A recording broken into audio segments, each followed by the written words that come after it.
56 beberapa jalang yang tidak bisa berkelahi. Wanita cantik itu tampak marah. Bibir merahnya sedikit mengerucut. Satu tangannya membawa tas sedangkan tangan lainnya menenteng anyaman rotan. Tatapannya Huo Qingyuan langsung ketakutan saat melihatnya. Raut wajahnya juga berubah aneh. Bagaimana bisa Yan Jingyi yang datang? Kamu siapa? Tanya Zhao Xinyu sembari menatap Yan Jingyi. Bukan urusanmu. Yan Jingyi menatapnya dingin lalu berjalan mendekati Huo Qingyuan. Siapa yang menang? Huo Qingyuan tidak menjawabnya. Ia justru bertanya balik kepada Yan Jingyi. Apa yang kamu lakukan di sini? Lihatlah betapa tidak bergunanya nona muda keluarga Huo. Melawan bocah nakal ini pun tidak bisa. Zhao Xinyu semakin meradang. Ia langsung berdiri seraya menunjuk wajah Yan Jingyi. Hei, siapa yang kamu sebut bocah nakal? Aku adalah putri keluarga Zhao. Kamu mau mati ya? Yan Jingyi mengerutkan kening. Ia mengangkat anyaman rotan di tangannya lalu menepuk ringan tangan Zhao Xinyu. Diamlah sebelum aku marah. Dari mana datangnya wanita gila ini? Jangan bilang jika kamu adalah kekasih baru dari tuan muda ketiga keluarga Huo. Kamu tahu, kamu hanya wanita yang akan dicampakkan. Kenapa? Kamu ingin berlagak menjadi nyonya muda keluarga Huo. Ingin membantu Huo Qingyuan keluar dari sini. Zhao Xinyu tutup mulut besokmu. Jika tidak ada banyak orang, dia pasti sudah memukul habis dirimu. Huo Qingyuan berkata penuh emosi. Ujung mata Yan Jingyi bergerak melirik Huo Qingyuan saat mendengarnya. Apa Huo Qingyuan yang kalah? Setelah beberapa saat, kepala departemen masuk. Dia terkejut melihat Yan Jingyi. Nona ini, Anda. Wali dari Huo Qingyuan. Ujar Yan Jingyi dingin. Ia membalikkan badan dengan gayanya yang santai kemudian duduk di sofa tunggal sembari menyilangkan kakinya. Katakan padaku apa yang terjadi. Wali dari Huo Qingyuan. Anda dengan Huo Qingyuan. Kakak iparnya. Kepala departemen itu pun mulai tersadar. Menantu pertama. Suamiku, Yan Jingyi menunjuk Huo Qingyuan, kakak keduanya. Semua orang yang berada di sana pun terkejut. Kakak kedua Huo Qingyuan. Bukankah itu Huo Zishen, pemimpin perusahaan Huo saat ini? Benar juga, sepertinya sebelum ini aku pernah mendengar ada seseorang dari dunia hiburan yang menyampaikan berita jika tuan muda kedua Huo telah menikah. Apakah itu memang benar? Kepala departemen lebih tahu mengenai berita di dunia hiburan daripada beberapa mahasiswi bodoh yang hanya bisa membuat masalah ini. Dia mulai mengingat jika wanita ini adalah. Bukankah dia Yan Jingyi? Jadi Yan Jingyi adalah menantu kedua keluarga Huo. Melihat keterkejutan di mata kepala departemen, Yan Jingyi pun menyipitkan mata dan tersenyum lembut. Namun sesaat setelah dia membuka mulutnya, aura mengerikan dalam suaranya membuat orang bergidik ngeri. Kepala departemen harusnya bisa mengajar dengan baik. Anda seharusnya tahu apa yang boleh dikatakan dan apa yang tidak. Anda harus paham itu. Dia mengintimidasinya. Kepala departemen menyeka keringat dinginnya, kemudian mengangguk berulang kali, iya. Kalau begitu katakan padaku, apa yang terjadi dengan mereka? Sepertinya ini karena seorang laki-laki. Laki-laki tersebut sangat pandai. Pelajar Zhao dan pelajar Huo menyukainya, jadi mereka berkelahi karena itu. Yang lain. Mereka adalah teman sekelas pelajar Zhao. Huo Qingyuan kalah pasukan. Huo Qingyuan sudah merasa sangat buruk ketika kalah. Sekarang dia bahkan lebih kesal karena Yan Jingyi bertanya ini dan itu sebagai walinya. Hei, Yan Jingyi, jangan mencampuri urusanku. Yan Jingyi segera bangkit dan membuang anyaman rotannya ke belakang sofa. Suaranya yang keras membuat semua orang yang berada di sana merasa takut. Sebagai nona muda Huo, kamu terlalu bodoh. Seharusnya kamu tahu jika berkelahi akan mempermalukan keluarga Huo. Bagaimanapun juga aku harus memperhatikanmu. Selain itu, kamu bahkan tidak bisa mengalahkan beberapa J** Lang ini. Huo Qingyuan, aku merasa malu karena kamu ternyata sangat lemah. 57 Nyonya muda keluarga Huo sangat luar biasa. J** Lang. Seorang wanita mengatai mereka J** Lang. Hei, jangan merasa hebat hanya karena kamu seorang nyonya muda keluarga Huo. Aku yakin kamu sesungguhnya tidak diterima oleh keluarga Huo. Kalau tidak, mana mungkin kakak Huo pergi ke luar negeri begitu lama dan tidak memperkenalkan dirimu ke publik.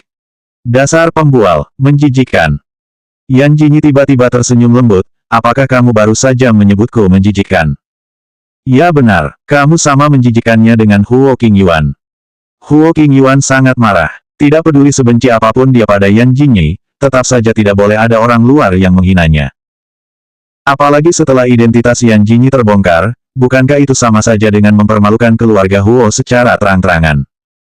Zhao Xinyu, kamu. Sebelum Huo Qingyuan selesai berbicara, Yan Jinyi tiba-tiba mengayunkan anyaman rotannya ke pantat Zhao Xinyu dengan keras. Zhao Xinyu berteriak dengan wajah pucat. Dia memegang pantatnya, seraya menggertakkan gigi menatap tajam Yan Jinyi. Wanita J Asteris Lang, berani sekali kamu memukulku. Kamu sudah menggertakku, apakah aku tidak diperbolehkan untuk memberimu sedikit balasan? Kamu tidak akan bisa melawanku, panggil semua saudaramu, ayo kita berkelahi lagi. Aku berada di pihak Huo Qingyuan sekarang. Si Asteris Lan. Sombong sekali wanita ini. Zhao Xinyu mengepalkan tangannya. Dia menjambak rambut Yan Jinyi, tidak mempedulikan kepala departemen yang berusaha menghalanginya. Namun Yan Jinyi memukul punggung tangannya menggunakan anyaman rotan hingga memerah. Kamu cari mati. Akan kurobek wajahmu, wanita J Asteris Lang. Mata Zhao Xinyu memerah. Dia sudah bersiap menyerang. Namun sayang, Yan Jinyi lebih dulu memukul punggungnya. Sekarang biarkan aku yang bicara. Bagaimana mungkin perilaku seorang putri keluarga Zhao bisa sekasar ini? Memalukan sekali.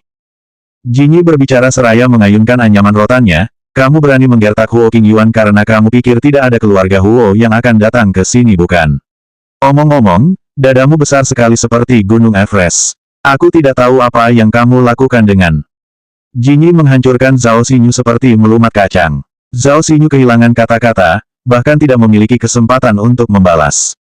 Kakakmu bahkan memanggilku, kakak, saat kami bertemu. Apa kamu pikir kamu masih bisa menggertakku? Kepala departemen dan beberapa mahasiswi lainnya bersembunyi di sudut ruangan, mereka semua gemetar ketakutan. Kakak ipar kedua Huo Qingyuan sangat kasar. Tidak heran jika keluarga Huo tidak mengenalkannya ke publik. Huo Qingyuan yang berdiri di sampingnya juga tercengang. Perasaannya menjadi tak menentu ketika dia mendengar Yan Jinyi berujar, kamu berani menggertak Huo Qingyuan karena kamu pikir tidak ada keluarga Huo yang akan datang ke sini. Dia sudah bersikap buruk kepada Yan Jinyi, apakah Yan Jinyi masih memperlakukannya sebagai saudara? Tidak, ini pasti karena ia adalah seorang putri keluarga Huo. Yan Jinyi hanya ingin mengambil hatinya, lalu menggunakannya untuk mendapatkan kedudukan di keluarga Huo. Benar, pasti karena itu. Lain kali, kamu harus mendapat izinku terlebih dahulu jika ingin menggertak Huo Qingyuan. Tapi kalau sampai aku tahu Huo Qingyuan kehilangan sehelai rambutnya karenamu, maka aku akan membuatmu kehilangan semua rambutmu. Zhao Xinyu gemetar. Ia menatap Yan Jinyi dengan ketakutan. Wanita gila, bagaimana bisa kakak kedua Huo Qingyuan menikahi wanita yang kejam dan kasar ini? Tiba-tiba saja pintu kantor terbuka lagi. Seorang pria muda pun masuk. Pria itu mengenakan setelan kaos dan celana jeans. Ia juga memakai kalung rantai perak di lehernya. Penampilannya terlihat begitu keren. Kakak, akhirnya kamu datang juga. Kak, wanita ini berani sekali memukulku. Lihat luka ini karena dia. Melihat tanda merah di lengan Zhao Xinyu, Zhao Xinchen mengumpat dan bersiap membalas. Tetapi saat ia menoleh, ia melihat Yan Jinyi yang berdiri di sampingnya. Seluruh tubuhnya gemetar dan lemas seketika. Jin, kakak Jin. 58 tanganku gatal hari ini. Sepertinya kamu ingat aku. Zhao Xinchen mengangguk cepat, tentu saja aku ingat. Tentu saja aku pasti ingat dengan kakak Jin yang cantik dan baik hati. Mana mungkin aku bisa lupa. Aku hampir saja masuk penjara karena wanita ini. Sulit untuk tidak mengingatnya. Dia masih beruntung waktu itu, karena dia hanya diberi peringatan. Nasib keluarga Wang dan artis wanita itulah yang sangat menyedihkan. Yan Jinyi itu sangat kejam, jadi dia tidak berani memancing kemarahannya. Zhao Xinyu terbelalak, kak, kamu memanggilnya apa? Zhao Xinchen melotot, diam. Ayah bilang kamu berkelahi dengan seseorang. Siapa lagi kali ini? Adik iparku. Jinyi tiba-tiba membuka suaranya. Zhao Xinchen yang merasa ada hawa dingin di punggungnya, perlahan membalikkan tubuhnya. Ia menatap Yan Jinyi, adik ipar. Kak Jin, siapa adik iparmu? Yan Jinyi melirik ke arah Huo Qingyuan yang tampak kesal. Bukankah itu adalah Huo Qingyuan, nona muda keluarga Huo yang bodoh itu? Apakah Huo Qingyuan adalah adik ipar Yan Jinyi? Berarti Yan Jinyi adalah kakak ipar Huo Qingyuan. Semua orang dapat mengetahui berbagai berita seputar keluarga terpandang di negara Z. Apalagi dengan status keluarga Zhao yang terpandang, tentu mudah bagi mereka untuk mengakses berita penting yang tidak mudah didapat publik. Zhao Xinchen pernah bertemu dengan menantu keluarga Huo, seorang wanita lemah lembut yang bermartabat. Sungguh berbeda dengan iblis wanita yang ada di hadapannya saat ini. Apakah Huo Sanxiao benar-benar memiliki hubungan dengannya, dan bahkan sudah melamarnya? Mengingat Huo Zixing yang sudah seperti anjing jinak di hadapan Yan Jingyi, hal itu kemungkinan benar adanya. Huo Zixing pasti juga sudah takluk oleh kekejaman Yan Jingyi, sehingga ia dipaksa menikahinya. Yan Jingyi tahu Zhao Xinchen pasti salah paham, jadi dia menambahkan, Huo Zixing tidak cocok untukku. Hah? Zhao Xinchen merasa kebingungan. Tiba-tiba nama, Huo Zixchen, terbesit di kepalanya. Tidak mungkin. Iya, kan? Mungkinkah dia? Pasti Zhao Xinyu yang pertama kali mencari masalah. Nona muda Huo, Anda dan Xinyu selalu menjadi teman sekelas. Kalian juga ada di lingkungan yang sama. Kalian juga pasti bertemu setiap saat. Jadi ini bukan masalah yang besar kan? Huo Qingyuan sedikit bingung, apakah kakak Huo Xinyu sedang meminta maaf padanya? Tuan muda pertama keluarga Zhao masih lebih baik daripada saudara ketiganya. Biasanya dia akan berlaku semena-mena pada semua orang dengan mengandalkan latar belakang keluarganya. Ia juga melakukan banyak hal buruk. Namun kali ini, bagaimana bisa dia berubah menjadi seperti ini setelah bertemu Yan Jingyi? Kakak, apa yang kamu katakan pada P Asteris Lacur ini? Seberapa hebat pun keluarga Huo, mereka masih tidak akan bisa menutupi kebenarannya. Jelas-jelas Huo Qingyuan yang lebih dulu menggoda pria yang aku sukai. Zhao Xinyu menuduhnya dengan nada arogan. Tanganku gatal hari ini. Mungkin, ucap Yan Jingyi pelan. Belum juga selesai bicara, Zhao Xinchen sudah menamparkan keras Zhao Xinyu. Diam dan minta maaf kepada nona muda Huo. Zhao Xinyu menutup wajahnya. Ia menatap Zhao Xinchen terkejut. Kakak, kamu memukulku karena orang lain. Jangan katakan jika kamu takut dengan kakak ipar Huo Qingyuan. Atau kamu ingin bermain dengannya karena dia cantik. Zhao Xinyu berbicara belak-belakan, membuat kepala departemen menjadi risau. Huo Qingyuan mengumpatinya, P Asteris Lacur, dan langsung menjambak rambut Zhao Xinyu, apakah kakakmu itu lebih baik? Zhao Xinyu, lihat dulu siapa itu sebelum kamu bicara. Keduanya mulai berkelahi lagi. Kepala departemen menghentakkan kakinya dengan cemas, oh, dua nona muda ini. Jangan berkelahi, ini kampus. Nyonya muda, tuan muda, tolong pisahkan mereka. Kalau memang benar dia nyonya muda Huo. Zhao Xinchen baru-baru ini dihukum tidak boleh keluar rumah, sehingga dia tidak mengetahui berita dunia hiburan.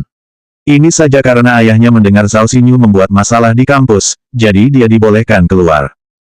Akibatnya, dia bertemu dengan sumber masalahnya. Masih sumber masalah yang sama. Si Asteris Lan. Tidak heran jika wanita ini begitu sombong, ternyata dia adalah menantu kedua keluarga Huo. 59 Jika kau memiliki kemampuan untuk berkelahi, kau juga harus memiliki kemampuan untuk menang. Kakak Jin, aku akan memberinya pelajaran. Anda tidak perlu.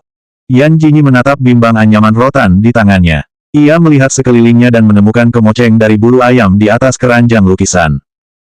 Dia mengulurkan tangan dan menunjuknya, apa aku boleh meminjam kemocengnya? Kepala departemen mengangguk berulang kali, Anda bisa menggunakan apapun yang ada di kantor ini. Yan Jingyi mengambil kemoceng itu, lalu mengayunkannya seperti pedang. Memang benar, kemoceng adalah senjata yang paling ringan di dunia ini. Yan Jingyi melangkah mendekati kedua gadis yang sedang berkelahi itu.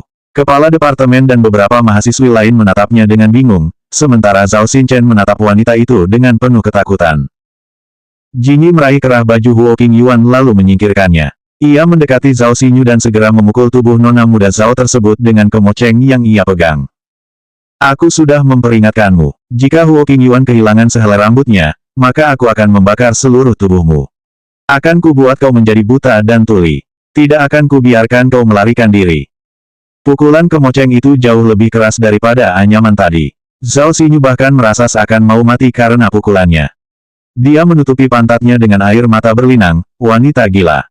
Selama 19 tahun hidup, bahkan orang tuanya tidak pernah memukulnya. Tetapi hari ini, dia dipukuli oleh kakak ipar Huo Qingyuan dengan cara yang sangat memalukan.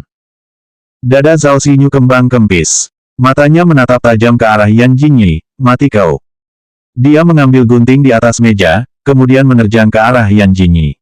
Semua yang ada di sana terkejut dan sangat ketakutan. Awas, pekik Huo Qingyuan cemas. Namun Yan Jinyi dengan tenang mengangkat kemoceng di tangannya, kemudian mengayunkannya di waktu yang tepat. Pak! Gunting itu terjatuh diiringi oleh suara teriakan Zhao Xinyu. Tanda merah melintang seperti ular di atas lengan putihnya yang mulus. Yan Jinyi terus mengayunkan kemoceng itu dan memukuli Zhao Xinyu yang berlarian di dalam ruangan. Kakak, tolong aku. Kakak, cepat panggil polisi. Lacur ini mau membunuhku, Kak. Zhao Xinchen menelan ludah, aku sudah menyuruhmu minta maaf sejak awal, tapi kamu tidak mendengarkannya. Kamu malah mencari mati, dan sekarang ingin mengajakku mati juga. Apa kau pikir Yan Jinyi adalah orang yang bisa kau lawan? Jadi siapakah pemenang sesungguhnya? Keluarga Wang yang begitu besar dapat dihancurkan oleh Jinyi. Sang ayah memiliki banyak simpanan dan anak haram di luar sana. Tidak bermaksud berlebihan, tetapi Zhao Xinyu pasti akan diasingkan oleh keluarga besar. Zhao Xinyu sendiri tidak menyangka jika kakaknya, yang selalu berbuat nakal bersamanya, bisa mengatakan hal itu. Tak heran saat ini Zhao Xinyu merasa begitu marah namun takut. Huo Qingyuan, bisakah aku meminta maaf? Katakan padanya untuk berhenti memukulku. Huo Qingyuan. Huo Qingyuan melihat Zhao Xinyu, yang biasanya berkelahi dengannya, tengah melompat-lompat menghindari pukulan Yan Jinyi. Rasanya lega sekali. Kemampuan berkelahi Yan Jinyi begitu luar biasa. Kamu bisa berhenti. Bagaimanapun juga, keluarga Huo yang akan bertanggung jawab jika dia terluka atau mati. Yan Jinyi menghentikan pukulannya, namun, dia tiba-tiba berbalik dan memukul tubuh Huo Qingyuan. Au, Yan Jinyi, kenapa kau memukulku? Huo Qingyuan memelototi Yan Jinyi saat melihat ada tanda merah di pinggangnya yang terbuka. Kamu sudah kalah dalam berkelahi, masih berani mengaku sebagai anggota keluarga Huo. Jika kamu memiliki kemampuan untuk membuat masalah dan berkelahi dengan banyak orang, kamu juga harus memiliki kemampuan untuk menang. Huo Qingyuan sungguh merasa malu setelah dimarahi Yan Jinyi di hadapan banyak orang, apalagi musuhnya masih ada di sini. Dia tidak dapat menahan diri dan mengumpat pelan, seperti kamu bisa menang saja. Dulu aku bertarung di desa, dan memiliki sebuah tim. Setidaknya aku tidak membiarkan diriku sendiri terluka. Sekarang lihatlah dirimu. Jangan pernah katakan jika kamu mengenalku di luar. Memalukan. 60 berani sekali menggertak nona muda Huo. Yang paling mengejutkan adalah, dia bahkan tidak segan untuk memukul keluarganya sendiri. Nyonya muda kedua keluarga Huo ini benar-benar menakutkan. Zhao Xinyu awalnya ingin membalas Yan Jinyi karena telah mempermalukannya. Bagaimanapun, menurutnya ia dipukuli tanpa alasan yang tepat. Iya, kan? Kakak, keluarga Zhao kita sangat terpandang di Senjing. Tapi kamu hanya melihat saja ketika adikmu dipukuli wanita J** Lang ini. Kamu. Tutup mulutmu. Kamu hanya bisa berkelahi saja tanpa tahu apapun. Berani sekali kamu menggertak nona muda Huo. Tidak. Bukankah kamu sendiri juga begitu? Kamu bahkan pernah melakukan hal yang lebih buruk dariku saat masih sekolah. Zhao Xinyu mengepalkan tangannya. Aku tidak akan tinggal diam. Aku akan memberitahu ayah ketika pulang. Yan Jinyi masih memukul Huo Qingyuan menggunakan kemoceng. Dia berbalik dan berjalan mendekati sofa. Semua orang yang ada di dalam ruangan merasa ketakutan sampai mereka merapatkan punggung mereka ke dinding. Kepala departemen menyeka keringat di dahinya. Begini Nyonya muda, Anda telah memukul pelajar Zhao. Jika Tuan Besar Zhao bertanya, bagaimana aku harus menjelaskannya? Kenapa kedua nona muda ini diterima di sini? Aku tidak peduli bagaimana Anda menjelaskannya. Dia yang menggertak anggota keluargaku lebih dahulu. Apa aku tidak boleh menggertaknya balik? Walaupun aneh, tapi kenapa ia merasa hal itu ada benarnya juga? Yan Jinyi menyipitkan matanya pada Zhao Xinchen. Tuan Zhao, apa tidak masalah jika aku memberi pelajaran pada Zhao Xinyu atas namamu? Zhao Xinchen bergidik melihat sorotan mata Jinyi yang menakutkan. Tidak masalah. Tentu tidak masalah. Aku mengizinkan Kak Jin untuk membantu mendisiplinkan Xinyu. Yan Jinyi mengangguk seraya melirik kepala departemen. Anda dengar itu? Ya, saya mendengarnya. Ngomong-ngomong, hari ini aku menggantikan keluarga Zhao untuk mendisiplinkan nona muda kasar ini. Kalian tidak perlu berterima kasih padaku. Dan ingat, jangan ada yang berani menggangguku. Semua yang ada di sana tidak bodoh, jadi mereka paham apa maksud dari Yan Jinyi. Keluarga Zhao tidak ingin memperbesar masalah ini nanti. Zhao Xinchen mengangguk berulang kali, kakak Jin tidak perlu khawatir. Aku rasa adikmu masih tidak terima. Zhao Xinchen memutar kepalanya dan melihat tatapan membunuh Zhao Xinyu kepada Yan Jingyi. Lain kali jangan membuat masalah dengan nona muda Huo. Zhao Xinyu mengangguk meskipun tidak setuju. Yan Jingyi merasa puas. Ia melempar kemoceng yang ia pegang ke atas sofa. Huo Qingyuan, ayo kita pulang. Kali ini Huo Qingyuan tidak membantah. Ia mengikuti Yan Jingyi dengan patuh. Sedangkan Zhao Xinyu begitu kesal melihat keduanya yang meninggalkan ruangan begitu saja. Kenapa Huo Qingyuan bisa memiliki kakak ipar yang begitu kejam? Apakah dia hanya menggertak sekelompok anak haram dan wanita simpanan? Sampai di gerbang kampus, Yan Jingyi menunjuk ke arah mobil keluarga Huo, langsung pulang sana. Kamu mau pergi kemana? Huo Qingyuan bertanya curiga. Yan Jingyi mengangkat alis, apa urusannya denganmu? Aku, jangan pikir aku tidak tahu kalau kamu memiliki suatu hubungan dengan salah satu aktor. Yan Jingyi ku beritahu kamu, meskipun kamu membantuku hari ini, tapi jika aku tahu kamu mengkhianati kakakku, aku tidak akan pernah melepaskanmu. Bisakah kamu membunuhku dengan kemampuanmu itu? Jaga dirimu baik-baik. Akan sangat memalukan jika kamu dipukuli seperti ini lagi. Setelah itu dia pergi tanpa menoleh ke belakang lagi. Huo Qingyuan masih berdiri dengan tatapan kosong. Dia baru menyadari penampilannya saat ini ketika Yan Jingyi sudah menaiki taksi. Si Asteris Lan, apa Yan Jingyi bercanda? Ini semua salah Zhao Xinyu. Lain kali, dia akan memukulinya sampai menangis. Selanjutnya bab 61 menembak hati si wanita kejam.